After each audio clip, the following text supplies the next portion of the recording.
اخلاقیات کا ایک خاص رخ آپ کو دکھانا چاہتا ہوں، یا اخلاقیات کا ایک خاص نمونہ، اور وہ عفو اور درگزر ہے۔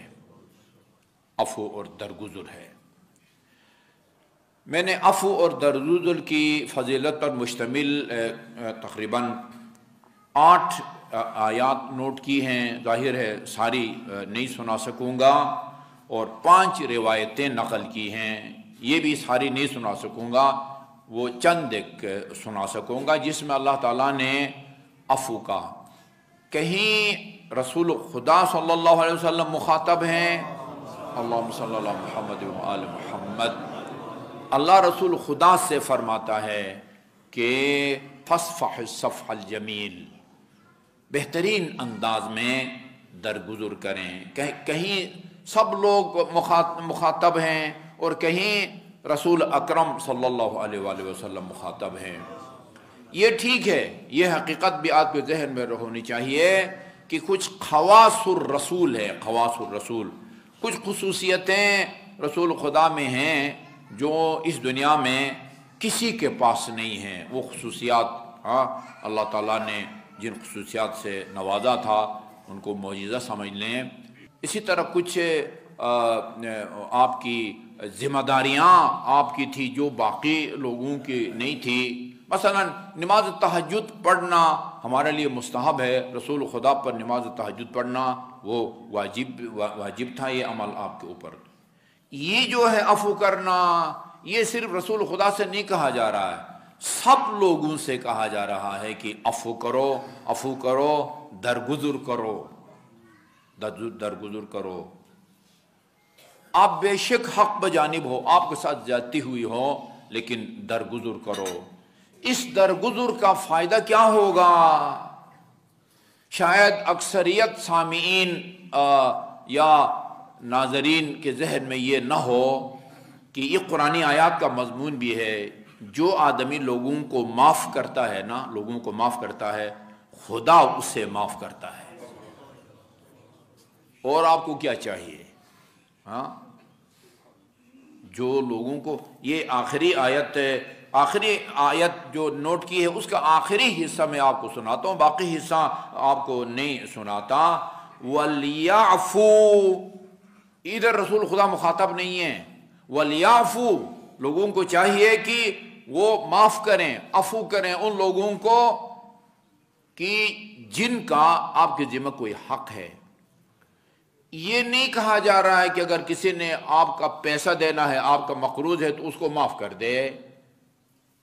یہ جس آیے کریمہ میں قرض کا حکم ہے نا، وہاں اللہ تعالیٰ نے یہ فرمایا بھی ہے، اگر آپ نے کسی کو قرض دیا ہوا ہے، آپ کا مقروض ہے، اس کے ذمے قرض کی ادائیگی واجب ہے، لیکن اگر تمہاری حیثیت ہے اس کو معاف کر دو۔ تو کروڑوں سے کھیلتا ہے، 1000 روپیہ اگر کسی نے تجھے دینا ہے تو یہ 1000 روپیہ معاف کر دے، نہ آسمان گرے گا نہ زمین پھٹے گی، تیری معیشت جو ہے نا اس پر کوئی حرف آنے والا، اگرچہ ادھر بھی ہے کہ بھئی لوگوں نے اگر تیرا مالی حق بھی دینا ہے تو تجھے معاف کر دے، اور پھر جو ادا کر سکتا ہو اور بہانے بناتا ہو اس کی شدید مذمت کی گئی ہے۔ مطل الغنی ظلم، جو آدمی یعنی اپنے ذمہ واجب الادا حق ادا کر سکتا ہے لیکن ٹال مٹول کرتا ہے، مطل میم توئن لام، اس کا مطلب ہوتا ہے ٹال مٹول کرنا، بہانے بنانا، یہ ظلم ہے۔ ہاں آپ نے قرض لیا ہوا ہے لیکن ابھی ادائیگی کی پوزیشن میں نہیں ہے، تو خدا نے قرآن میں فرمایا ہے فَإِن كَانَ ذُو عُسْرَةٍ فَنَظِرَةٌ إِلَىٰ مَيْسَرَةٍ، آپ کا اگر مقروض جو ہے نا وہ ابھی تنگ دست ہے، ادائیگی کی پوزیشن میں نہیں ہے، اسے مجبور نہ کرو کہ بھئی گھر بیچو، فٹ پاتھ پر زندگی گزارو اور میرا قرض ادا کرو، نہیں، فَنَظِرَةٌ إِلَىٰ مَيْسَرَةٍ، خدا اس وقت تک اس کو مہلت دیتا ہے جب تک وہ آسودہ حال ہو کے آرام سے آپ کے قرض کی ادائیگی کا وہ کے قابل نہ بنے۔ لیکن یہاں بھی ہے مقروض کو معاف کر دینے سے اگر آپ کی معیشت زندگی متاثر نہیں ہوتی تو اس کو معاف کرو، اس کا بھی ذکر ہے۔ اور کتنے حقوق ہیں ایسے، بھائی زیادتی ہو گئی، غیبت کی ہے، گالی دی ہے، بد اخلاقی سے پیش آیا ہے، پتہ نہیں کیا کیا حقوق ایک دوسرے کے ذمے ہوتے ہیں۔ زیادہ جو مشہور جو ہے نا جی، جو مشہور کہیں یا بدنام کہیں، یعنی تعلقات کی کشیدگی کے حوالے سے، وہ ساس بہو بہت مثال ہے نا۔ ساس بہو، ساس کے ذمے بہو کے حقوق ہیں، بہو کے ذمے ساس کے حقوق ہیں۔ اچھا، میاں بیوی کو تو نہیں بھول سکتے نا، میاں کے بیوی کے ذمے حقوق ہیں، بیوی کے میاں کے ذمے حقوق ہیں، یہ ہمارے ایک دوسرے کے اوپر حقوق ہیں۔ اگر میں نے آپ کی غیبت کی ہے، میرے ذمے آپ کا حق بنتا ہے، آپ نے میری غیبت کی ہے، آپ کے ذمہ میرا حق بنتا ہے۔ ایک طولانی فہرست بنتی ہے حقوق کی، جو بعض اوقات ہمارے اوپر لوگوں کے واجب الادا ہوتے ہیں۔ ہاں، ان کو معاف کرنے کے لیے کہا گیا ہے۔ فرمایا وَلْيَعْفُوا وَلْيَصْفَحُوا، لوگوں کو چاہیے کہ معاف کریں۔ ہاں، لوگوں کے ذمہ جو واجب الادا حقوق ہیں، خصوصاً مالی نہ ہوں، ایسی وہ اخلاقی حقوق ہیں جیسے غیبت وغیرہ، چغل خوری وغیرہ، گالی دی ہے کبھی، یہ اس طرح کی چیزیں، ان کو معاف کریں۔ اور وَلْيَصْفَحُوا، درگزر کرنا، چشم پوشی کرنا، معاف کریں ایک دوسرے کو، چشم پوشی کریں۔ اس سے آگے عجیب جملہ ہے، دیکھیں، شاید پہلی دفعہ بہت سا نے سنا ہو، اَلَا تُحِبُّونَ أَن يَغْفِرَ اللَّهُ لَكُمْ، تم نہیں چاہتے کہ خدا تمہیں بخشے؟ اس کا کیا مطلب ہوا؟ یعنی اگر تم لوگوں کے حقوق کو یا لوگوں کے ذمہ واجب الادا حقوق کو اگر معاف کروں گے، تیری شان میں گستاخی ہوئی ہے۔ یہ چیز اولاد اور والدین کے بارے میں بھی ہے، اولاد اور والدین کے بارے میں بھی ہے۔ اولاد کے ذمہ والدین کے حقوق ہوتے ہیں، والدین کے ذمہ اولاد کے حقوق ہوتے ہیں۔ یہ رسالہ حقوق امام زین العابدین علیہ السلام 50 حقوق کو بیان کیا ہے، 50 حقوق کو۔ ہمسائے کے اوپر ہے، استاد کے شاگرد کے اوپر ہے، شاگرد کے استاد کے اوپر ہے، امام کے رعیت کے اوپر ہے، میاں بیوی، 50 حقوق میں بندہ وہ گھرا ہوا ہوتا ہے۔ ان کو معاف کرو۔ الا تحبون ان یغفر اللہ لکم، یعنی اس کا مطلب یہ ہوا کہ اگر تم لوگوں کو معاف کرو گے تو خدا بھی تمہیں معاف کرے گا، اور اگر تم لوگوں کو معاف نہیں کرو گے تو پھر خدا بھی تمہیں معاف نہیں کرے گا۔ عین الفاظ تو نہیں ہیں، لیکن نتیجہ میں آپ کو سنانے لگا ہوں اپنے الفاظ میں۔ جو لوگوں کے لغزشوں اور ان کی غلطیوں سے ذرہ برابر ان کو درگزر کرنے کے لیے تیار نہیں ہے، وہ جب خدا سے معافی کی درخواست کرتا ہے تو خدا آگے سے کہتا ہے کہ بھئی تمہیں حیا نہیں آتی کہ تم لوگوں کو معاف نہیں کرتے اور مجھ سے معافی کی توقع رکھتے ہو؟ الا تحبون ان یغفر اللہ لکم واللہ غفور الرحیم، یعنی خدا کی مغفرت اور اس کی رحمت تب تمہارے شامل حال ہوگی کہ تم بھی اپنے دل میں رافت اور رحمت پیدا کرو اور لوگوں کو معاف کرو، لوگوں کو معاف کرو۔ اچھا جی، اسی طرح ایک اور آیت آپ کو سنا دیتا ہوں،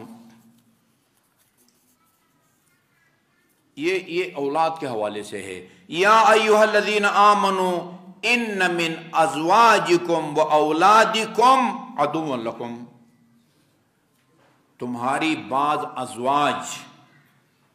ازواج شوہروں کے لیے بھی استعمال ہوا ہے، بیویوں کے لیے بھی استعمال ہوا ہے، غالباً یہاں بیویاں مراد ہیں۔ ان من ازواجکم و اولادکم، یہ من بعض کا مطلب سمجھاتا ہے، یعنی تم میں سے بعض کی بیویاں یا اولاد وہ تمہارے لیے تمہارے سامنے وہ دشمن کا کردار ادا کرتی ہیں، فاعذروہم، ان کی عذر کو قبول کرو۔ شدید مذمت کی گئی ہے، معذرت کے باوجود کسی کے عذر کو قبول نہ کرنے کی شدید مذمت کی گئی ہے، بہت مذمت کی گئی ہے۔ فاعذروہم، ان کے عذر کو قبول کرو، وَإِن تَعْفُوا وَتَصْفَحُوا، اگر تم انہیں معاف کرو، وَتَغْفِرُوا، اور بخشو، فَإِنَّ اللَّهَ غَفُورٌ رَحِيمٌ، اللہ تعالیٰ کی رحمت اور مغفرت تمہارے شامل حال ہوگی۔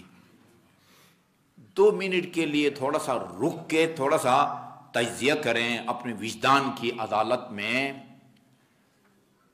ظلم ہوتا ہے، چاہے بندہ دوسروں کے اوپر کرے یا اپنے اوپر کرے۔ اپنے اوپر ظلم، اللہ تعالیٰ کی نافرمانی اپنے اوپر ظلم ہے۔ بڑا گناہ کرے، یہ اپنے اوپر گویا ہم نے بڑا وہ ظلم کیا ہے۔ چھوٹا گناہ کریں، گویا اپنے اوپر ہم نے چھوٹا ظلم کیا ہے نا۔ ظالم ہوتا ہے، جو دوسروں پر ظلم کرے وہ بھی ظالم ہے، اور جو اپنے اوپر ظلم کرے وہ بھی ظالم ہے۔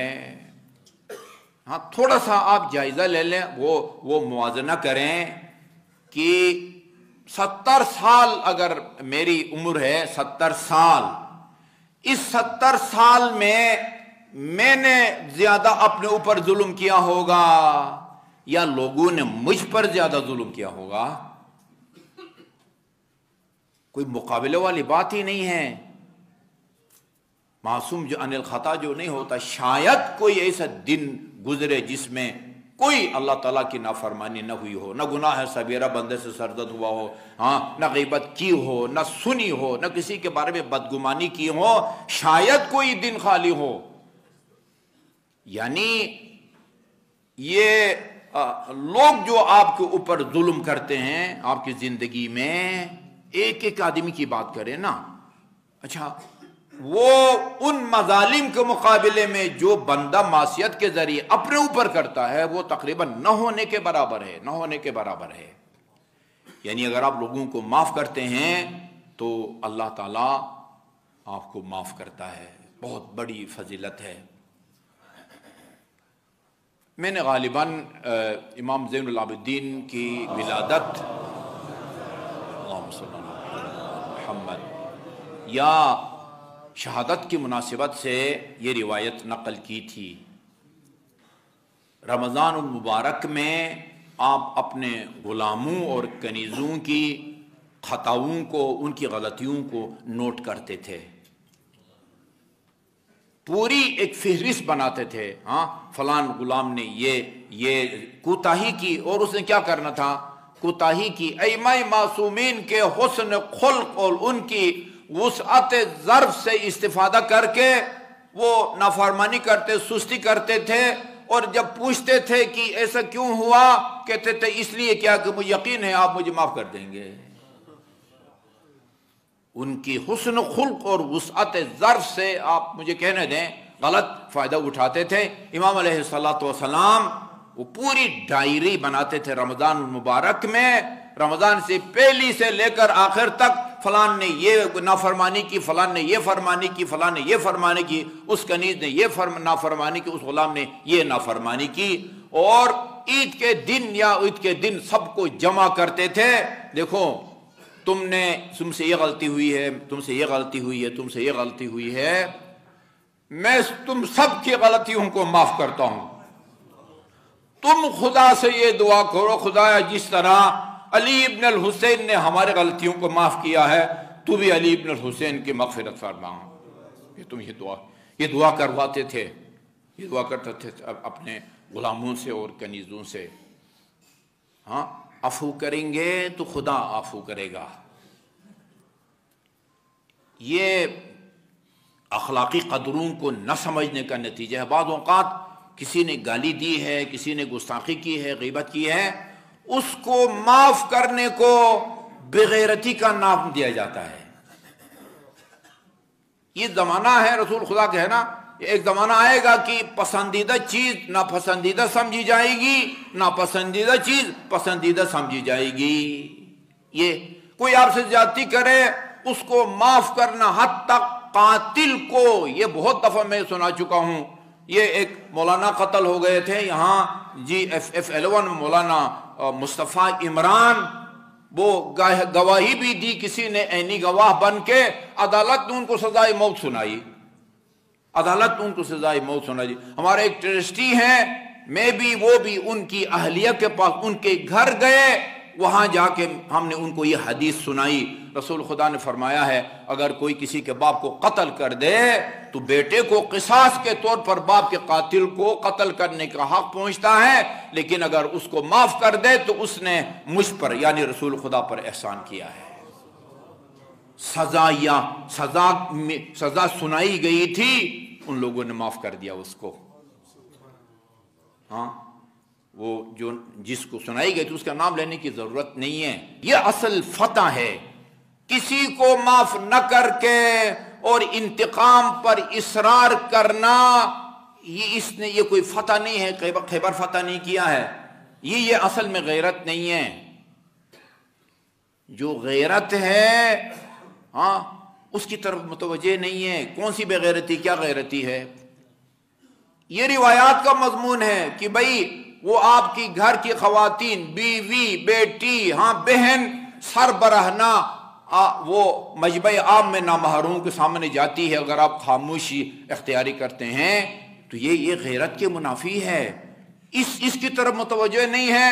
کسی کو معاف کرنا، اس کو کہتے ہیں یہ بغیرتی ہے۔ بغیرتی کا حکم دے رہا ہے اللہ، ائمہ معصومین بغیرتی کا حکم دے رہے ہیں۔ وہ ایک دو روایت بھی عرض کر دو، ان اللہ عفو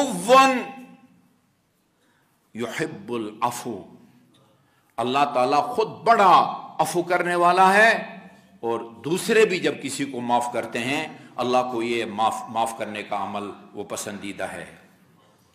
علیکم بالعفو، عفو کا حکم دیا جا رہا ہے۔ علیکم کا مطلب ہوتا ہے اس چیز کو اپنے اوپر لازمی قرار دو۔ علیکم بالعفو، اگر کسی نے تمہارے ساتھ کوئی زیادتی کی ہے تو یہ عفو کرو۔ ان العفو لا یزید العبد الا عزا، عفو کے نتیجے میں انسان کی عزت میں اضافہ ہوتا ہے۔ لا یزید العبد الا عزا فتعافوا، ہاں ایک دوسرے کو معاف کرو، نتیجے کیا نکلے گا؟ یغفرکم اللہ، اس کے نتیجے میں خدا تمہارے گناہوں کو معاف کر دے گا۔ یہ اصل فتح یہ ہے، اصل فتح یہ جو جہاد اکبر ہے نا، یہی ہوتا ہے نا۔ وہ نفس امارہ ہے، وہ جو ہے نا وہ ہر شخص کے اندر اللہ تعالیٰ نے وہ قوہ غضبیہ، غضب کو رکھا ہوا ہے، وہ جو ہے نا وہ جوش میں آتا ہے، اس کو دبانا وہ جہاد اکبر ہے، اور میدان کارزار میں رسول کی حکم سے جا کے لڑنا یا شہید ہونا وہ جہاد اصغر ہے۔ یہ اخلاقی پہلو ہے۔ اچھا عجیب ہے یہ جملہ بھی، من کثر عفوہ مد فی عمرہ۔ گزشتہ جمعے میں نے عرض کیا تھا وہ چند ایک 3 اعمال ہیں، جو یہ 3 اعمال انجام دے اس کی عمر بھی لمبی ہوتی ہے، اور اللہ تعالیٰ اس کو اس کے مال دولت میں، رزق حلال میں وسعت بھی عطا فرماتا ہے۔ وہ طول سجدہ، طول رکوع، دسترخوان پر دیر تک بیٹھنا نیکی۔ یہاں فرمایا من کثر عفوہ، جو زیادہ سے زیادہ لوگوں کو معاف کرے گا، ان کی غلطیوں سے درگزر کرے گا، مد فی عمرہ، جی اللہ تعالیٰ اس کی عمر کو لمبی کر دیتا ہے۔